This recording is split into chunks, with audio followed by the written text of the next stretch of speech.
Jangan biarkan hari Arafah berlalu seperti hari biasa. Kadang-kadang kita senyum, tapi sebenarnya kita penat. Ada yang sedang diuji dengan suami, dan ada yang sedang diuji dengan isteri. Ada yang rezekinya ada, tapi rumah tangga tak tenang. Ada yang kerja stabil, tapi hati rasa kosong. Ada yang ada duit, tapi anak menjadi ujian. Ada yang setiap malam tidur, tapi kepala tak pernah berhenti berfikir. Dan kadang-kadang bukan sebab Allah tak dengar doa kita, tapi Allah sedang menunggu kita betul-betul meminta. Sebab itu pada hari Arafah ini, jadilah orang yang tamak.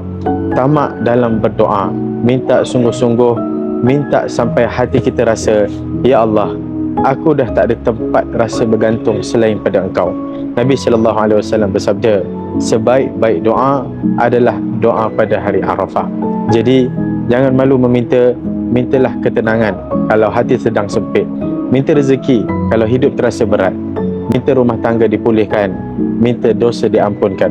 Kerana boleh jadi yang mengubah hidup kita bukan usaha kita yang besar, tetapi doa yang keluar dari hati yang benar-benar berharap kepada Allah. Dan jangan lupa, hari Arafah datang setahun sekali, tapi belum tentu kita akan bertemu dengannya lagi. Share video ini kepada orang yang tersayang, tanda kita prihatin. Korang, jom infaklah 5 juta untuk masjid. Boleh tekan link di bio. Nak 5 juta minta pada hari Arafah nanti.